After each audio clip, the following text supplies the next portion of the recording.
জীবনকে বুঝতে হলে তিনটি স্থানে যেতে হবে। ১. হাসপাতাল। হাসপাতালে গেলে তুমি দেখবে যে মানুষটা কাল পর্যন্ত শক্তপোক্ত ছিল, আজ সে অক্সিজেনের জন্য হাঁসফাঁস করছে।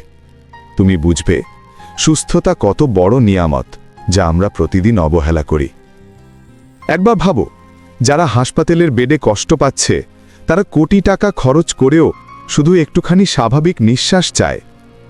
২. কারাগার। কারাগারে গেলে তুমি বুঝবে স্বাধীনতা পৃথিবীর সবচেয়ে বড় সম্পদ।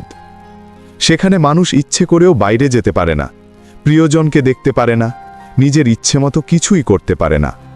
তখন বোঝা যায় আমরা বাইরের থেকে যেসব ছোট ছোট স্বাধীনতাকে তুচ্ছ ভাবি, সেগুলোরই মূল্য আসলে অপরিসীম। ৩. কবরস্থান। আর কবরস্থানে গেলে তুমি বুঝবে জীবনের কোনো মূল্য নেই।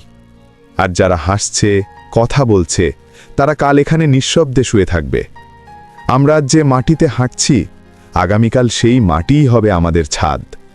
সব সম্পদ, অহংকার, রাগ সবই এখানেই থেকে যাবে।